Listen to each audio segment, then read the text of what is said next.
us? Lonnie is Lonnie. Beerman is Beerman, just like it sounds.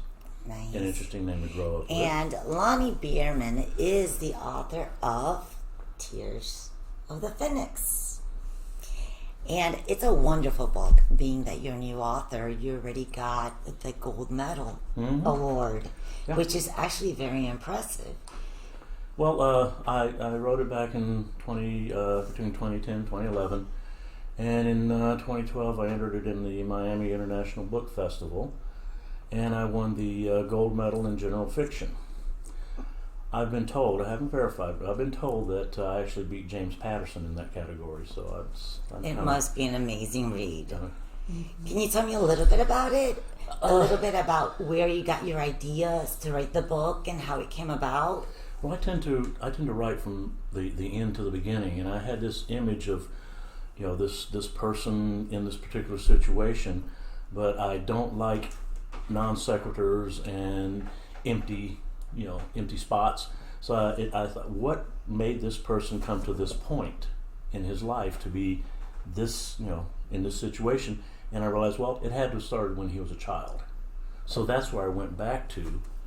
And what I did is I took what I perceived to be my personality. Some people might disagree, but and I split it into 3 different boys, and those are the main characters of the book.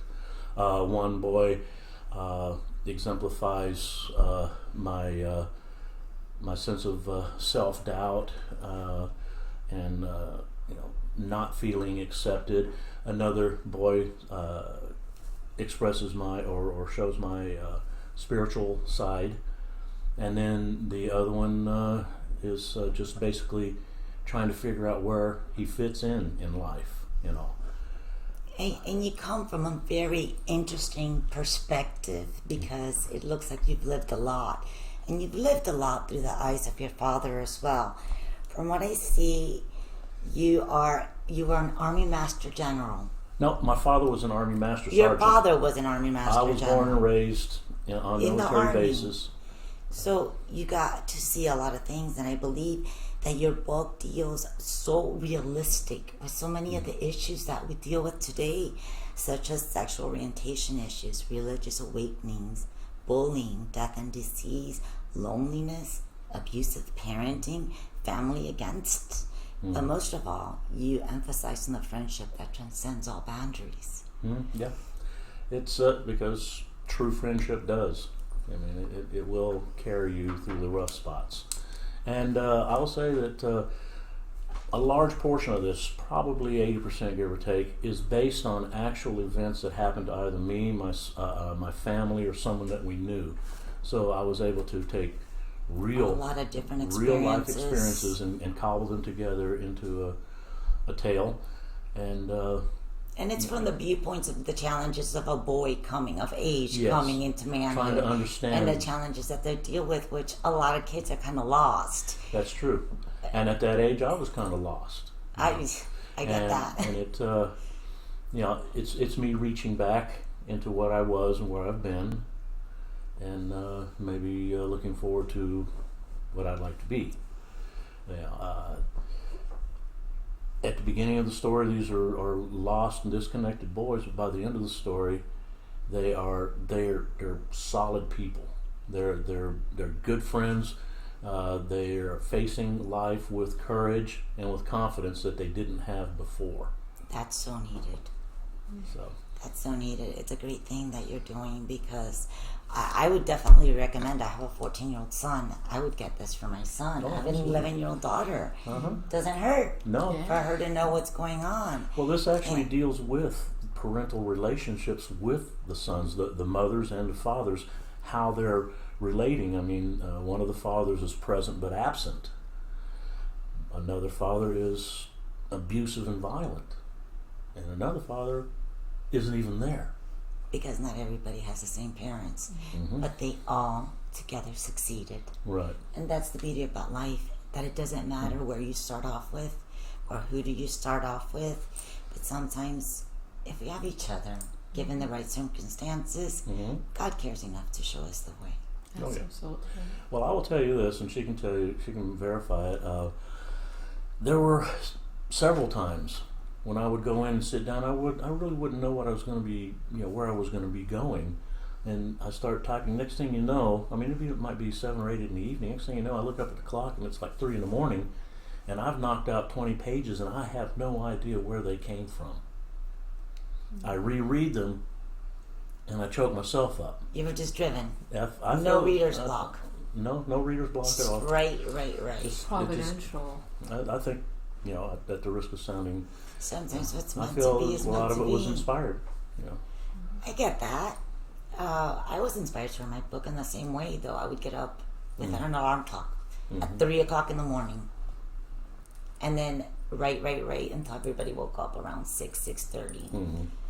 And I did that for about 6 months. Well, but my book is a lot skinnier. Well, I wanted to clarify something I neglected to say. How long did it take you to write yours? About 10, 12 months, something No, like about 8 to 9 months. that. Okay. Yeah. Wow. Yeah. And You were writing a lot. Yeah. Yeah, I didn't have a whole lot to do, but it was a period of prolonged unemployment, and rather than get bitter and fall into a doldrums, I picked up. And I started, this is something I wanted to do, so I went ahead and did it. And I forgot to mention that my original publication was self-published.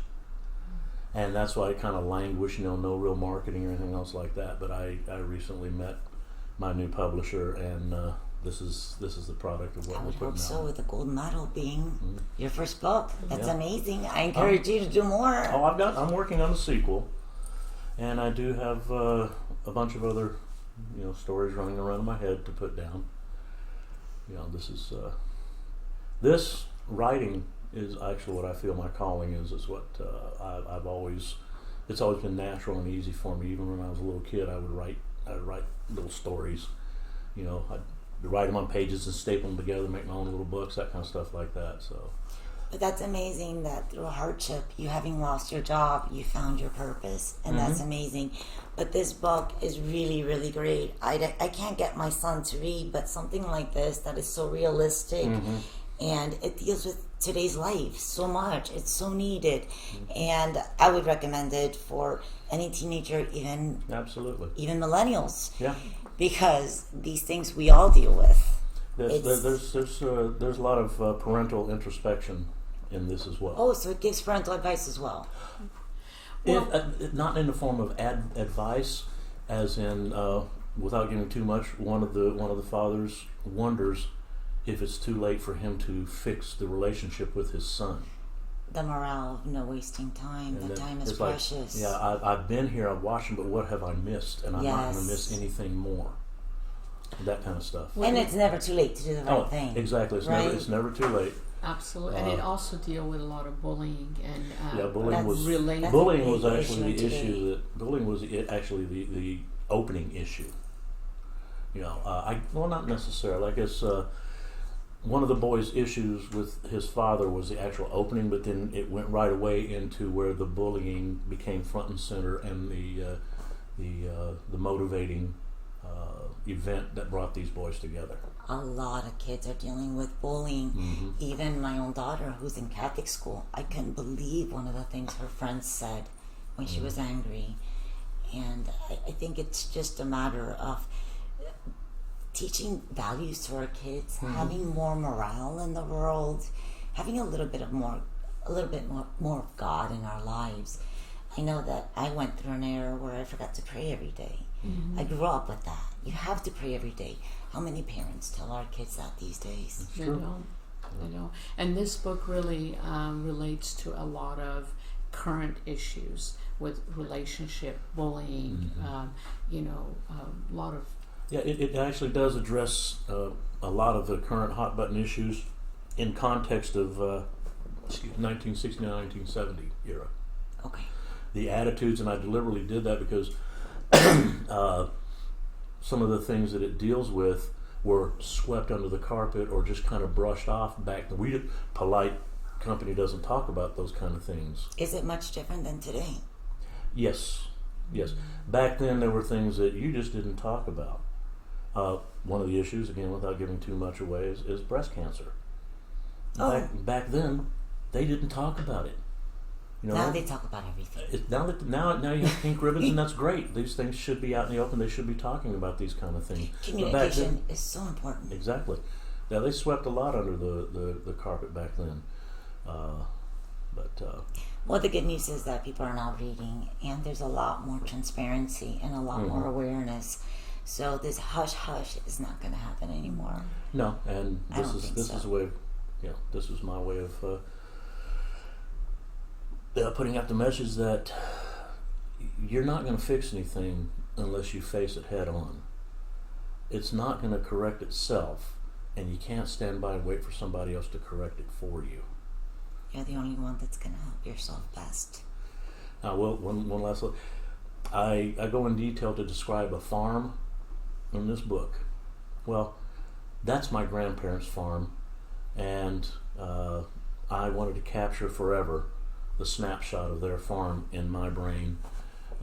So when if it seems overly detailed, that's because I spent a lot of time out there. Though I read that it was fast-paced and not difficult to read.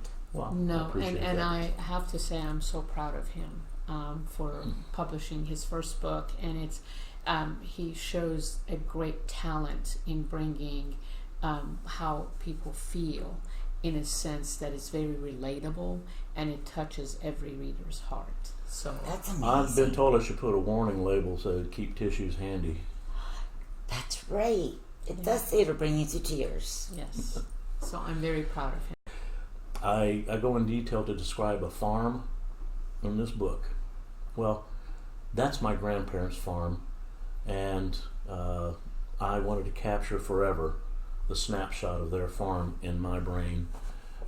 So when if it seems overly detailed, that's because I spent a lot of time out there. Though I read that it was fast-paced and not difficult to read. Well, no, and I have to say I'm so proud of him for publishing his first book, and it's he shows a great talent in bringing how people feel in a sense that is very relatable, and it touches every reader's heart. So that's amazing. I've been told I should put a warning label so keep tissues handy. That's right. It does say it'll bring you to tears. Yes. So I'm very proud of him.